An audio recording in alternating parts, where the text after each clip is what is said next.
Hello, my name is Jerry Gordon. I'm the President and CEO of the Fairfax County Economic Development Authority. Our mission is to attract, retain, and help create businesses in Fairfax County because businesses contribute to the tax base and help the Board of Supervisors provide quality, quantity, and scope of public services to residents in Fairfax County while helping to offset those costs. Today, I have three guests with me, and they are executives from within the county who will tell you about three very important organizations that we work with. On my left is Greg Woodyard, who is the chairman of the Northern Virginia Black Chamber of Commerce. Welcome, Greg. Thank you. In the center, Michelle Zajour, who is the founder and chairman of the Virginia Hispanic Chamber of Commerce, which also has a Northern Virginia branch. Welcome. And Cindy Shao, who is the chairman and perhaps founder as well of the Asian American Chamber of Commerce in Northern Virginia. Welcome to you. Thanks for having us. The first question I want to ask, and we'll start with you, Greg, is about not the chambers that you represent, but the business communities that the chambers in turn represent. So, Greg, tell us a little bit about the African American business community in Northern Virginia and what their strengths are and how large they are and whatever else you want to add. Well, the Black or African American communities in Northern Virginia make up a plethora of groups from all parts of the United States. Most would say many come from the South, but there are people from the western part of the United States and the northern part of the United States. And many have been here for quite a long time, and they have historically dominant communities. As with anything, America has benefited a great deal from the African American presence. And as more and more people have seen the value of going to college and represented themselves in corporate America, many have aspired to become small business men and women. And those groups have sought to compete to learn the benefits and the best practices of being a business owner. And that was the platform in which Northern Virginia African Americans come from. They're very religious and have a strong value system. And so whether you're talking about in Alexandria, a Falls Church, even out toward Loudoun County, African Americans make up a significant portion of Northern Virginia population. Thank you, Greg. Michelle, tell us a little bit about the Hispanic businesses. Well, you have a very vibrant Hispanic community here, and it is growing very rapidly. But the Hispanic business community, especially in Fairfax, if Fairfax County were a state, they'd be number 9 with the highest percentage of Hispanic Fortune 500 companies. So you have very predominant Hispanic businesses located in Fairfax County. The growth of the Hispanic business community is growing much faster than mainstream community. The Washington Post interviewed me why, because Hispanic businesses are growing 3 times faster than mainstream businesses. And here in Virginia, they were growing 20% faster. So they interviewed me and they said, well, why is it in Virginia and specifically Fairfax these businesses are growing so much? And of course I said, well, the Virginia Hispanic Chamber of Commerce. But a lot of it is government contracting. Hispanics, like most other immigrants, are risk takers. They want to build the American dream, and Fairfax is just a great location, quality of life to start their business. That's great, thank you. You mentioned something very interesting, and that was the word immigrant. All of us are at some point immigrants to the United States for however long back that goes. Cindy, what about the Asian businesses? Asian business, if you kind of drive in Fairfax County, every plaza, you will definitely came across some Asian business, like all the Chinese restaurant, Korean restaurant, Thai restaurant, Vietnamese restaurant. And also Asian people are very entrepreneurial, especially the Korean.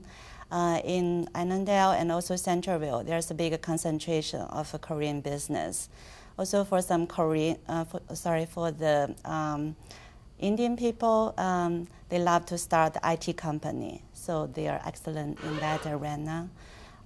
Asians are very diversified in our own community.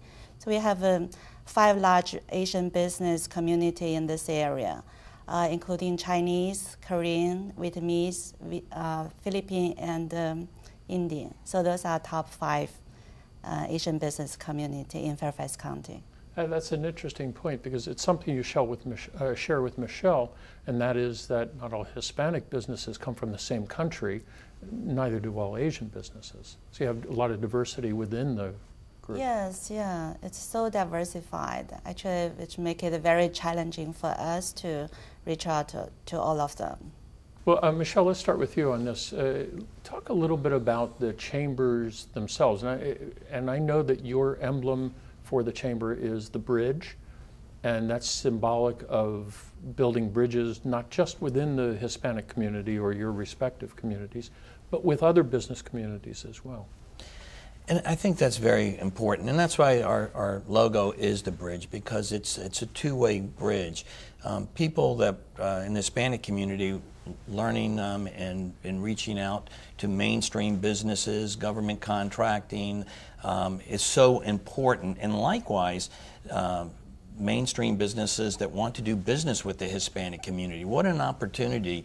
You have close to 50 million Hispanics living here in the United States. That's larger than the whole population of Canada and all Central America.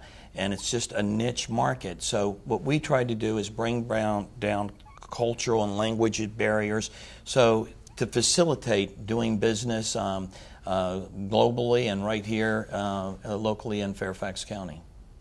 Thank you. Cindy, what does the Chamber, the Asian American Chamber of Commerce, do for its businesses? What sort of services do you offer? We have various type of program, including our Asian Business Summit and Expo, our award program, Chamber Award Gala, that's the annual award event, and also we have workshop, seminars, luncheon with speaker, and also mixers, happy hour events. So we present all those type of program to bring all our members and also potential member and friends together so they can benefit from those events. Thank you. Greg, what programs does the Black Chamber have? Well, similarly to both the Hispanic Chamber, the Asian Chamber, and majority chambers, we've mirrored ourselves to make sure that we provide adequate networking for our members where they can come in contact with people who are their peers and people who they would aspire to be like. So we have an executive circle where we find business leaders who have a more national or global perspective, and we'll spend a dinner, 2-hour session with them, and they'll discuss how they got where they are and some of those little known facts that you need to succeed. We have monthly lunch and learns where people get together for an hour and something of value like the social networking and learning to leverage yourself in your business and how to learn about the federal contracts and state contracts. That kind of information can be passed back and forth, as well as the mixers and other avenues where people can socialize and get to know each other better. It's well-known fact that you do business with people you know. And that is our mission, and that's what as a chamber we try to do, promote. Interesting. So your 3 chambers recently signed what I would term very cautiously as an historic agreement, which is a collaborative agreement whereby you'll share programs and members and so forth. And I think that's extraordinary because individually, you all 3 represent large communities and a lot of potency and business power as well as political power. Together, that becomes magnified and is enormous. Could you talk a little, we'll start with you, Cindy, talk a little bit about that agreement and how important it is. Actually, before I talk about this, we want to really appreciate the support from Fairfax County Economic Development Authority. 2 of our chambers locate inside your agency, And also we got various support from your agency. Thank you. And because we all represent our own community, which is culture, ethnic or minority groups, and we share the same mission, and we're all working hard to support our member business and the community. And we realize it's very important we all work together to strengthen that, to create a better platform so more people can benefit from it, and also make things easier for everyone, like a corporation or agencies or our members' business. They can come to events and then they meet a representative from all three chambers rather than going to 3 events, which make it very efficient. So we are so happy right now working together, and I feel we are all very sincere. We all very dedicated to this collaboration. This is you know, a microcosm of Fairfax County. It's a microcosm of America. Yeah. Greg, what do you what are your views on the collaborative agreements? I am profoundly in agreement that this is historic. The significance of minority populations has always been felt around the world. The missing component has been a willingness and a way to engage them in something substantive. Mm-hmm. Everyone wants to make a living. Everyone realizes that there's a great much yet to do in the United States. So taking these groups that are strong, vibrant, and willing, and putting them together and adding that extra component with an entity like the Fairfax Economic Development Authority, who has a plethora of best practices and keys to larger organizations who in fact need these small, flexible organizations to help them win contracts and move into areas that they haven't been. That kind of collaborative where education and resources and opportunity are all combined is a unique and very important aspect that has been missing. So I think that when you look at the number of Hispanic small businesses and the skill sets of Asians as a group, as well as the skill sets of African Americans or blacks as a group, when you combine those resources and have a sort of prime directive and a guide, I see only success in the future. Thank you. Michelle, you and I have been friends for a long time. You have been around this game for quite a while. What are your views on collaboration? Well, I think, and really to you, Jerry, because I think you really helped to set the environment where we could get together to foster an idea like this. And in Fairfax County, there's not a better place. It's so diverse. You know, having individual chambers is very important, because some people will say, well, why do you need an Asian chamber, a black chamber, a Hispanic chamber? And it really, we can fit a niche in our communities that aren't addressed a lot of times. And it really helps to do that, to reach out into our own communities and to build those communities. But together, coming together, this is historic, and I think I'm the only place that I know in the country that has something like this. You know, we can really work together, share resources, and do so much more. We had the candidates forum for the election, and it was the first time, you know, I believe that what they said is that we had all major candidates running for statewide offices attend our candidates forum. So, you know, they're looking at that. They know that this community can determine the next governor and the next president of the United States. You know, Virginia's a swing state.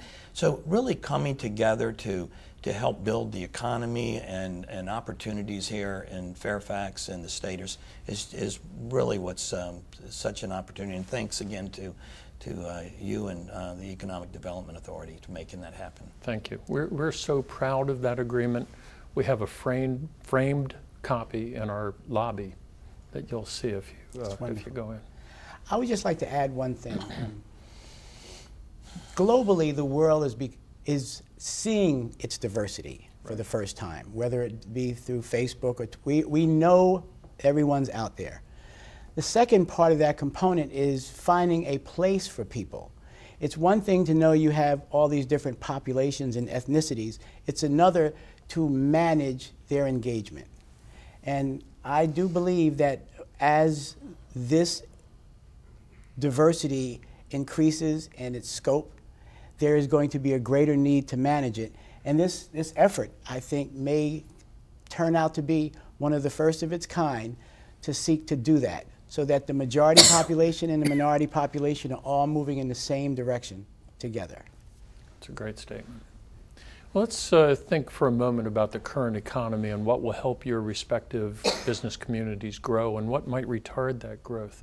We've had sequestration, we've had budget issues at the federal level, and that directly impacts our business community. We've had economic decline, global implications, furloughs of federal employees, which are large numbers in this community. Talk a little bit about how that's impacting your businesses and what the opportunities for growth in the next several years might be. Greg, we'll start with you. Historically, and I hope I'm not speaking out of turn, many times people, when something retards, whether an opportunity is removed from the platform or it appears that they've been taken out of the playing field, there is an immediate sort of redress that there is something that is been directed at them as an individual, whether they're because they're a woman, they're because they're a minority.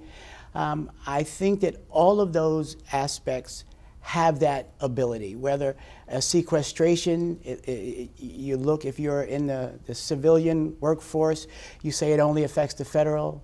And if you're in the federal, when there are state cutbacks, you say it only affects the state. So it seeks to divide. And that division creates fear. I think these things will continue to happen. So it's incumbent upon us to have people like the people on this stage right now who are being shown to work together so that that mirror image is seen in the populations. Because if I'm an African American and I'm thinking about partnering with an Asian and I realize that there is a mechanism already available, I'll be more likely to do it and not follow sort of historical pathways of I'll do my thing and you do your thing. Right. And I think that's significant because I do believe the geopolitical platform and how things sort of retard themselves and continue to evolve, that we need to be in a position to, from a large group of people, sit down and discuss it and find resolutions rather than just get mad. Right. Michelle? Yeah, and I agree totally with what Greg is saying. You know, you want everyone to come up the ladder and have the opportunities. A lot of ways to overcome obstacles that happen time to time is through education and guidance of how to overcome these or how you can navigate this. I think there's a tremendous opportunity we have in our economy and especially in each of the respective groups of building a pipeline of opportunities, you know, to Asian businesses and the Asia and the African American community. They have so many ties and growing businesses and the Hispanic business. But I think these are opportunities that we can grow on a global nature, domestic. But I think a lot is through education and the know-how. Chamber of Commerces are a great way, and too, all of us too are very much looking to partner with mainstream chambers because Absolutely. You know, it's all about working together. That's great. Thank you. Cindy? I think we can see the trend to solve the problem in this challenging environment. We'll need to partner in a certain way. More collaboration is the part of the solution. Many problems cannot be solved by government, cannot be solved by nonprofit, cannot be solved by business alone. So there should be certain ways, certain mechanism. We all work together. So we are ready and we want to really prepare ourselves and to truly provide good service and support the community. That's a great statement because I firmly believe that the role of business is to see a problem, understand the environment in which that problem occurs, and identify potential solutions. And then the client can pick the best solution that makes sense for them. And so for the business community to be able to work with local, state, and federal government to resolve some of these problems makes infinite sense. We have just a few moments left. I wonder if you could each briefly take a minute and just tell people who will be listening how you can be contacted if somebody's interested in joining one or all of your chambers. Greg? Well, you can reach me. I'm very active on LinkedIn and Facebook, so that my profile is out there. You can also contact George Mason University, the Office of Supplier Diversity. And right now I'm the Special Assistant to the Governor for Supplier Diversity, so you can also contact me by looking up the Commonwealth and Supplier Diversity. Okay. Does the Chamber have its own website with an address you can give us? The Chamber's website is nvbcc.org. Great. Thank you. Michelle? The best way to is go to our website. It's VAHCC.com. But really invite viewers to look about getting involved in the Chamber. You don't have to be Hispanic. I don't think you have to be Asian or African American to join any of our chambers. And it's really about bringing people together. But the information is on our website. We have all the social media. But it's good to sign up for our newsletter, get involved, know what's happening in the community, because it is very vibrant, the changing demographics and the opportunities that people can take advantage of. So, and then we have a foundation too, but all the information is on our website at vahcc.com. Thank you. Excellent. Cindy? Yeah, the best way to find out this is the website asian-americanchamber.org. It's a long website, asian-americanchamber.org. I'd like to take this opportunity in closing to thank each of you for being here today and for giving us your thoughts and for your leadership in negotiating and signing this historic document and the collaboration it represents. Greg Woodyard from the Northern Virginia Black Chamber of Commerce, Michelle Zajour from the Virginia Hispanic Chamber of Commerce, and Cindy Schau from the Asian American Chamber of Commerce. I'd like to thank our viewers for joining us today, and if you are interested in contacting any of these organizations in terms of joining, participating, meeting these businesses, we're going to run on the screen, we will run their contact information, and I encourage you strongly to contact them and to become involved.